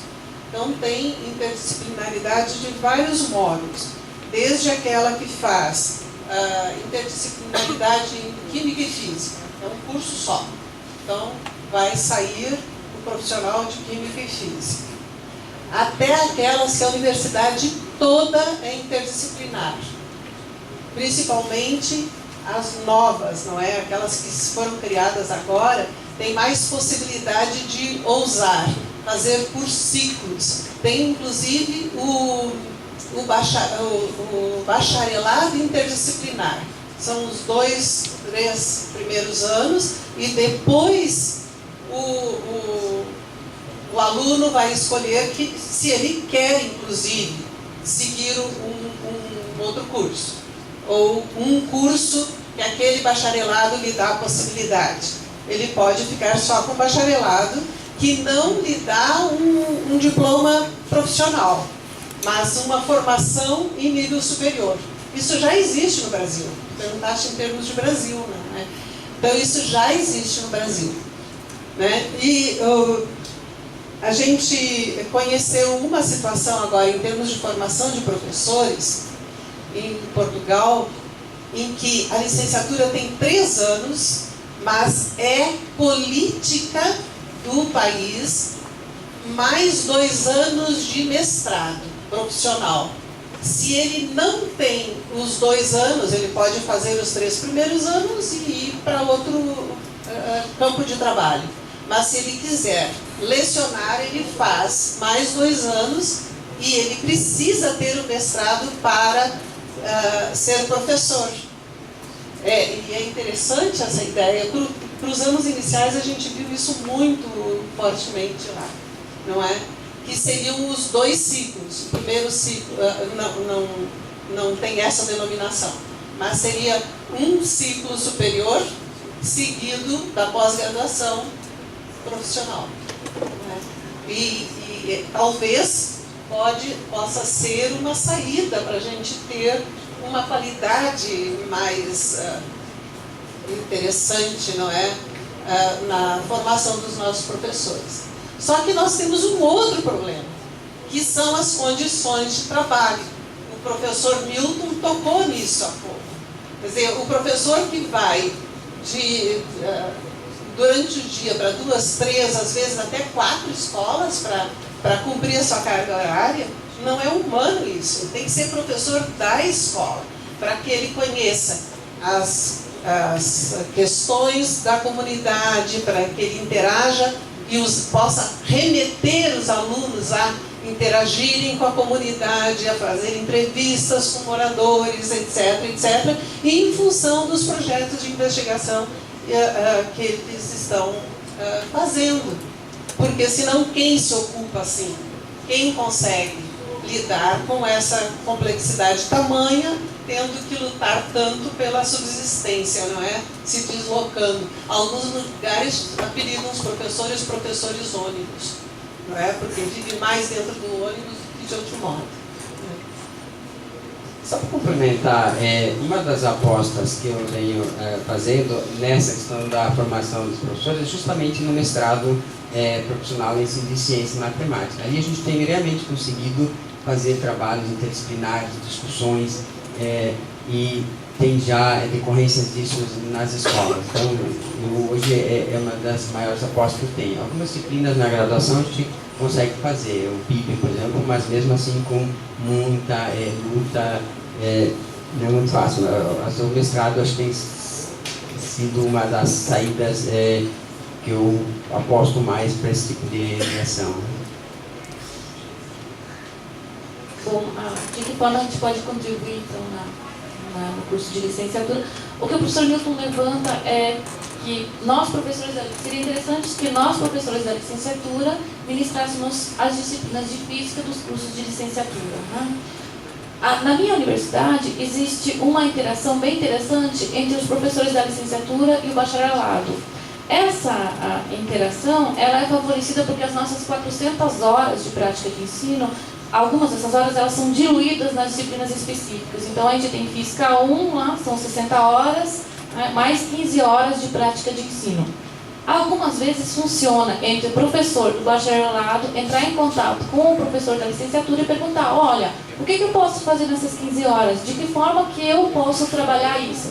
Então, eu não sei se a gente vai dar conta de ministrar todas as disciplinas da licenciatura, nós, professores de física, ou se seria melhor a gente ter um diálogo maior entre os nossos colegas do bacharelado. Então, na minha universidade existe esse movimento, né, de ter uma relação maior entre o professor da licenciatura com o professor do bacharelado, e aí as disciplinas de física passam a ser oferecidas uma configuração um pouco diferenciada.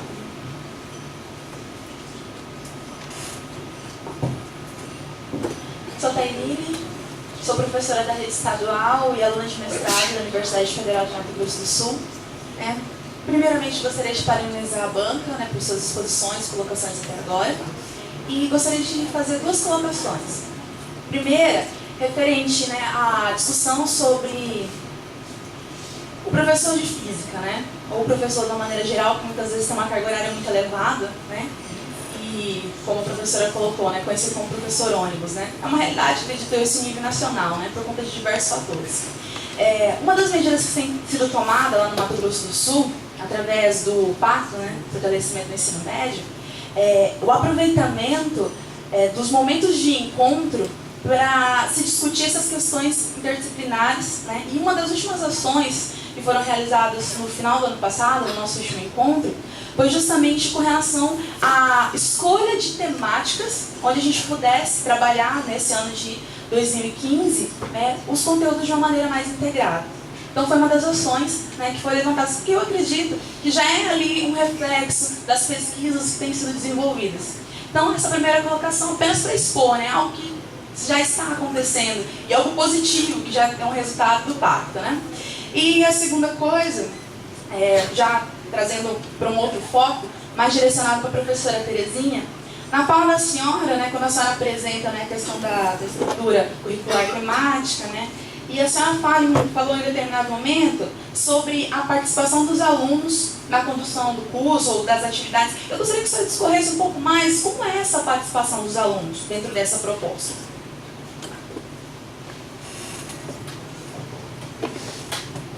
Por exemplo, no tema relacionado a práticas antecipadas de docência em espaços formais de educação.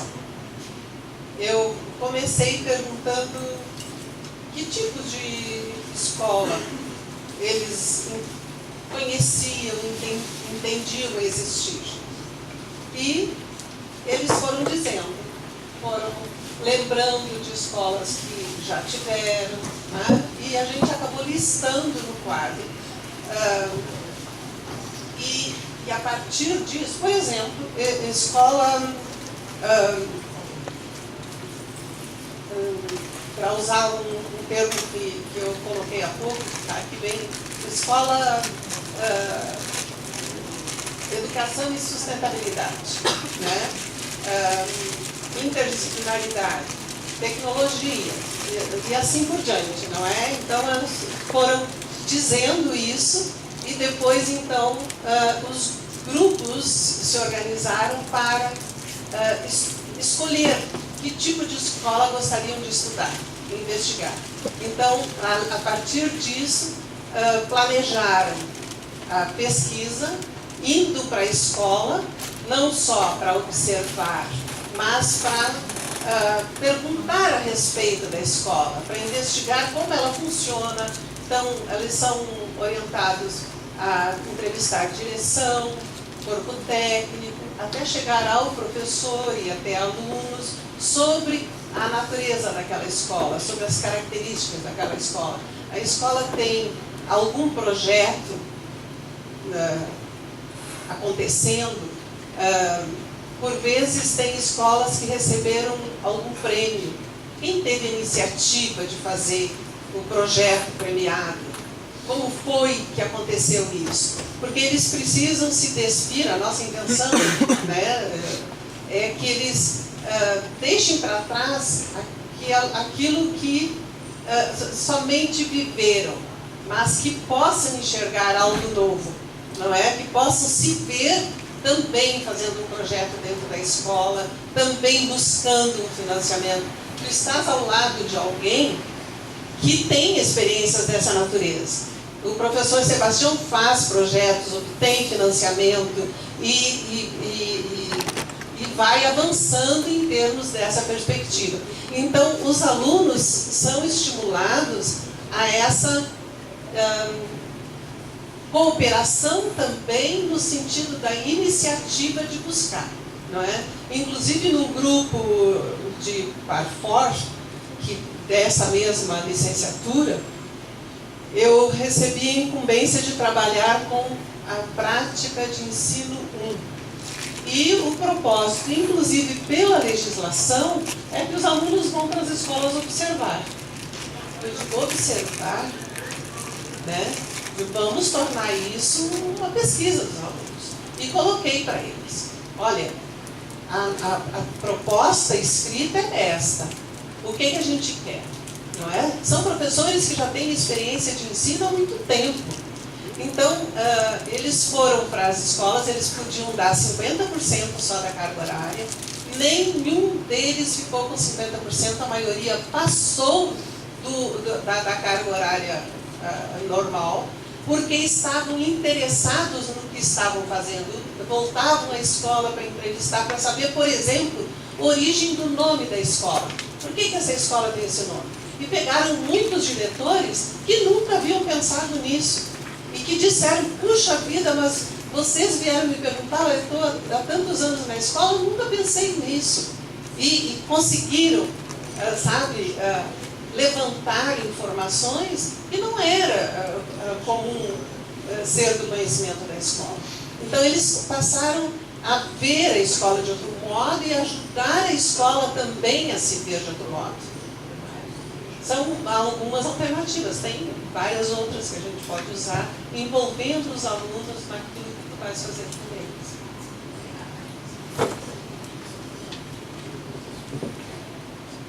Bem, nós temos mais algumas questões aqui, mas infelizmente o nosso tempo, né, está encerrado, e aí durante o evento as pessoas podem conversar com os membros da banca para... Ok? Podemos encerrar então a... O que você quer falar? Para colocar... Para quem tem interesse em situações de estudo, a gente tem algumas situações de estudos produzidas, né? Que é Ser Humano e Ambiente, Percepção e Interação, tem outra sobre alimentos, e tem uma terceira publicada, na verdade foi a primeira, que é Resíduos Sólidos a partir das atividades humanas. São 3 situações publicadas, né? E tem alguns livros, né, de reconstrução curricular, eu acho que não sei se não tem na banca aí fora, que trazem também algumas reflexões sobre experiências realizadas com situações de estudo. Obrigado mais uma vez pela atenção de todos, né? E a interação também.